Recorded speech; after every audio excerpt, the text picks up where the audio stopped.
I first said we need to ask, what is the evidence for atheism? Oh, for evil's sake, it's Dr. William Lane Craig. What's he doing here? Well, I'll let you in on a little secret. I know why he's here, because I actually choose my videos on purpose. This one specifically, because I was looking for some arguments against atheism, and by gum, this one is really bad. And I wouldn't mind so much, but it's also really old and yet still up on his main channel. As if it makes anything even resembling a good point. So here I come along, yet again, to point out all the sillies. It's a hard job, but someone's got to do it, whilst also being all kinds of handsome. So obviously it falls to me. Anyway, sorry, what did you say? I first said we need to ask, what is the evidence for atheism? Ah, the age-old question that doesn't make any sense. Because it's like asking, what is the evidence for not believing that I jumped over the Eiffel Tower? You don't need any, you just don't believe it. That should be enough, but it never is. And then I make claims about how I totally could because miracles or something. And you start to slowly cross your eyes, and I eventually claim victory and wander off into 3 lanes of traffic. Ha!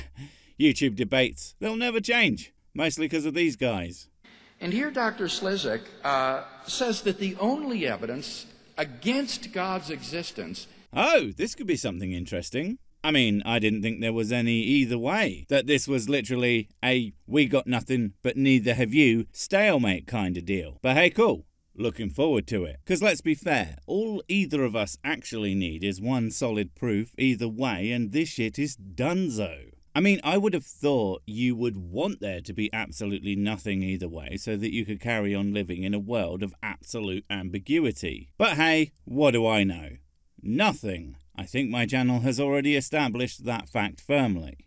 Is the absence of evidence for God's existence. Oh, okay. Bit lame, but fine. Assuming that you buy this, then surely you must have some evidence for God. And now that would be an exciting turn of events. And it's baffling that this video has remained so obscure in that regard. It's almost like I'm about to be super disappointed or something. Now this admission is highly significant because it means that he tacitly agrees that all of the traditional arguments for atheism, like the problem of evil or the incoherence of the concept of God, all of these arguments fail. Wait a fuck-juggling minute. No, it doesn't. Arguments aren't evidence, necessarily. Arguments are, well, arguments. For or against a point. Arguments don't have to contain evidence for themselves, they just have to be logically consistent. And the person being argued to either concedes the point or further argues against it. Fantastic. DogOfKrondor doesn't even know what evidence is. Off to a flying start, aren't we? Well, the only way is up from here, right? Right? The only argument for atheism is the absence of evidence for God. Again, no, that's not how arguments work. Those are arguments against man-made concepts of how God functions. Concepts that come from scripture and the like, usually. Things that you might claim as forms of evidence, but are themselves patently ridiculous. But saying he's dismissing those because he might have said that the only evidence is the lack thereof. I say might, we don't know because all that's shared on his channel is this section, I wonder why, is you also kinda dismissing your own side's arguments as meaningless. It's a bold strategy, Cotton. Let's see how it works out for him. But the problem here is that the absence of evidence is not necessarily evidence of absence.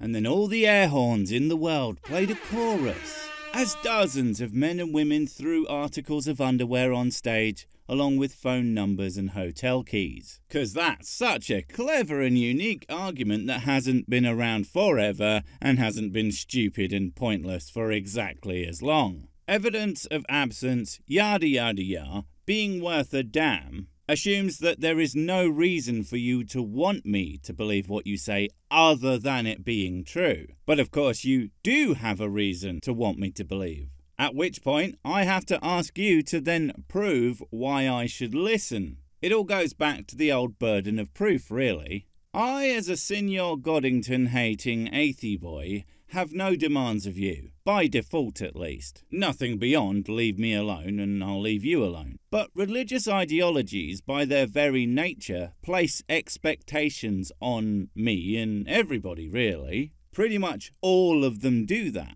They all have some kind of, if you don't do X, Y will happen, whether you're a follower or not. So they absolutely need to prove themselves to be correct for me to bother doing a goddamn thing. But for some reason, none of them ever do prove themselves. It's very strange, right?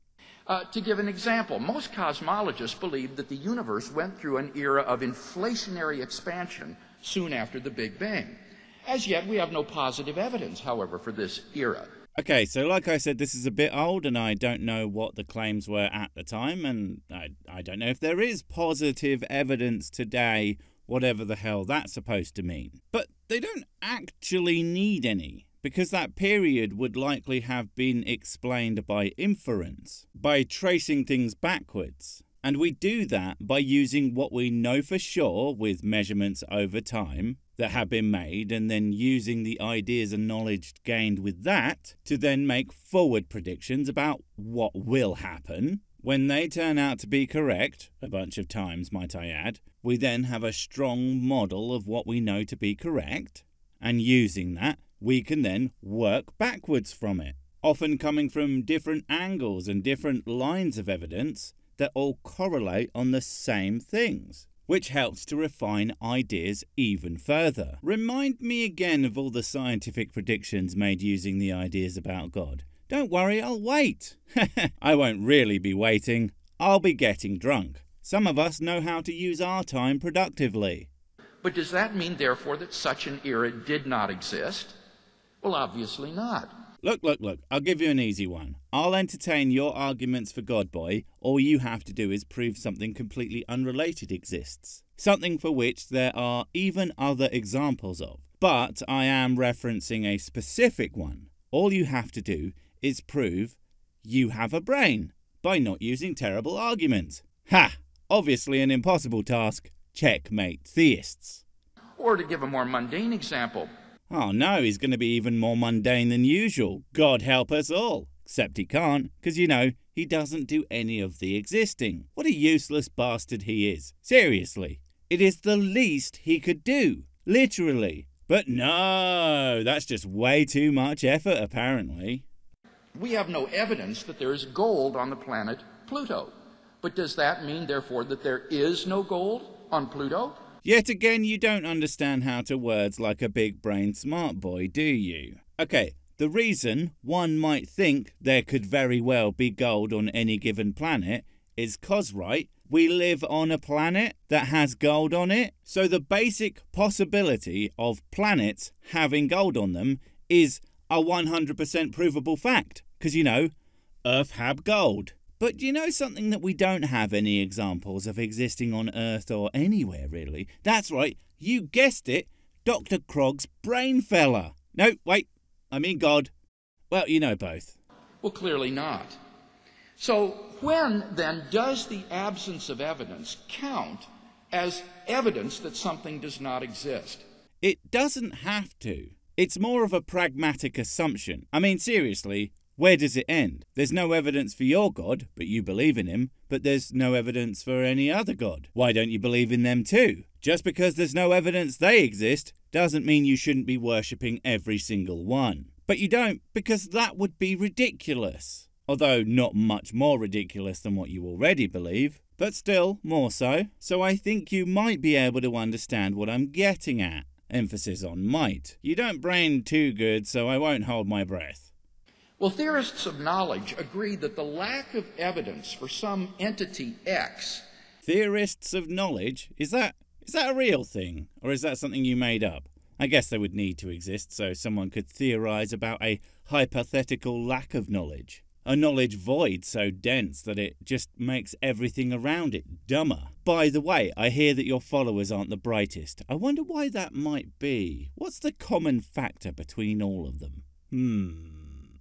counts as positive evidence against X's existence only in the case that if X did exist, then we should expect to see more evidence of X's existence than what we do see. Did you just refute your whole entire argument, Billy? I mean, absence of evidence is legit if there is no evidence. Isn't that the point everyone else is trying to make? There is no evidence for God, like, at all. So by the thing you just said, that means that it counts as evidence against the existence of God. 1-0 to atheism, apparently, according to one Mr. W.L. Cragmeister. Do you, actually listen to yourself before you say this crap, or is it the same farting noises as the rest of us here? For example, the absence of evidence of a planet between Venus and the Earth is a pretty good reason to think that such a planet does not exist. Absence, yeah. There is definitely not a secret planet up there where I keep the vast majority of my emergency whiskey supplies. No, that would be stupid. I wouldn't give it a second thought, and I certainly wouldn't go up and check. You'll just be wasting your time. Won't you look silly when you get up there and don't find my stash? No, best to save face right now and cancel the whole trip. Maybe go fishing instead. Because if it did exist, we should have all kinds of evidence for it.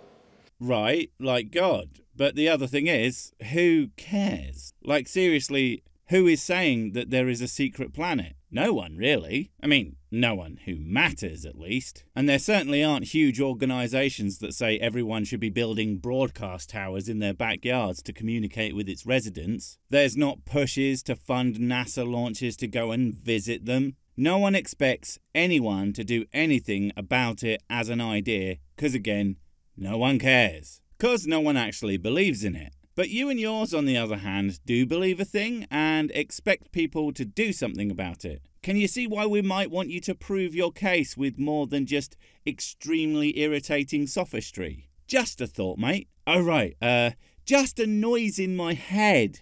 But this one doesn't sound like sawing wood? Yeah, I don't think he understands. Now, apply that then in the case of God. The absence of evidence for God's existence counts as evidence against God's existence. Right, there we go. He finally said it. He finally admitted that God has no evidence-y chaps. We can all move on and do something else, because that's not part of a larger, dumber sentence, right? Oh, I know. It's just that I think that maybe if I believe hard enough the things I want to be true will actually happen. It's a lot like him, really, even so far as it's never going to happen, because he can't help but say something silly, so we're just wasting everyone's time. Only in the case that if God did exist, then we should see more evidence of his existence than what we do, in fact, see. Which is exactly nothing. So I'm not sure what your point is supposed to be, Bilbo Craggings. Sorry, Dr. Bilbo Craggings. There is no evidence for God. Nothing. If you had it, you would have shown it to us by now. Unless, of course, he means the stupid look around you. I hesitate to even call it an argument. The look around you face sound that theist preachers and the like often make? Because, well, you were already pretty low in my estimate. If you go any lower, I'm afraid that you'll plummet into the Earth's toasty warm core. And then you'll get a little bit warm, and it'll be a whole thing, and I just don't want to have to deal with it right now. So, please don't, okay? In practical terms, what that means is this. If God exists, should we expect to see more evidence of his being? Oh, I know the answer to this one. Is it no? No, wait, it's a trick question, isn't it? That's what he wants it to be, but it's actually yes. But then I don't get any points on his game show. You know, I'm still going to have to go with yes, because I would rather be right than live in a happy little dream world where I'm popular and successful. It's just never going to happen, is it? Then the origin of the universe out of nothing? See, one of the beauties of me covering both new videos from newer creators and covering older stuff from established, well-known dipshits is just seeing how their arguments haven't changed. They spew the same completely ignorant of the facts bullshit today they were saying over a decade ago, and more than likely way beyond. It's almost remarkable, and the fun fact is, the science does keep changing its arguments. It keeps changing what it says, because it's actually trying to be more correct, instead of relying on you to believe whatever it says without bothering to actually be right about it. The exquisite fine-tuning of the universe for intelligent life?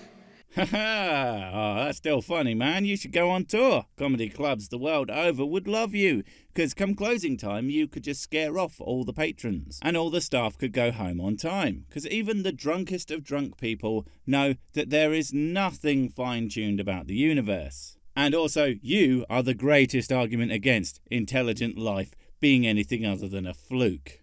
The apprehension of a realm of moral and aesthetic values. What? What does that even... Oh, right, sophistry, I forgot. Hell, even if it's just that I'm too stupid to understand that, my experience with the vast majority of people is that they're even dumber than me. But yet, that shit is just more of the white noise with the faint whiff of bullshit to it. No, I don't know how noise can smell, but there you go, that's how bad it is. The radical claims and resurrection of Jesus of Nazareth from the dead. Okay, something we can agree on. They are radical claims. They are radically absurd to the point of complete and total gibberish. They are so far beyond even remotely believable that the idea that anyone would take them as anything other than allegory is completely absurd. Or, you know, they're just an idiot. And the immediate experience of personal fellowship with God?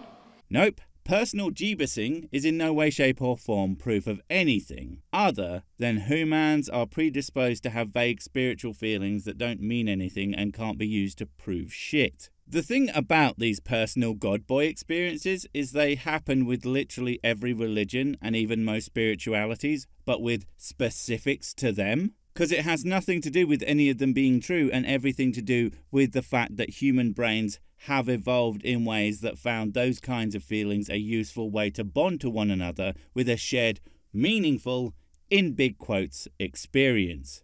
Well, I think the answer is obviously not. So to carry his argument, Dr. Slezak has to prove that it is highly probable that if God exists, we should have more evidence of his existence than what we do in fact have. That bastard, expecting you to have any evidence whatsoever, that's just completely unreasonable. Where are you going to get that kind of stuff from? I mean, God's not handing any of it out, so he's no help. No. We should all just believe whatever you say based on absolutely nothing. I think that's the only fair way to do it. No, this isn't me being sarcastic. It's just how I talk. It's becoming a real problem. Please help me. Wait, before you go, I have something super important to tell you. It's life or death. It will change everything forever. Nope, wait, it's gone. Oh well, probably wasn't important. But while I have you, don't forget to comment, subscribe and notify. And if you want more of my smexy voice, check out Mrs. Six's channel Spoonstaff Stories, where I narrate and voice all the videos. And she does the work. And if you want to support the channel, check out the merch store for cool t-shirts, or check out Patreon, memberships and PayPal to support directly. Finally, follow me on the medias of social to get completely pointless guff and to keep up on the latest releases. Oh, I just remembered what I was going to tell you. Whatever you do, don't touch the...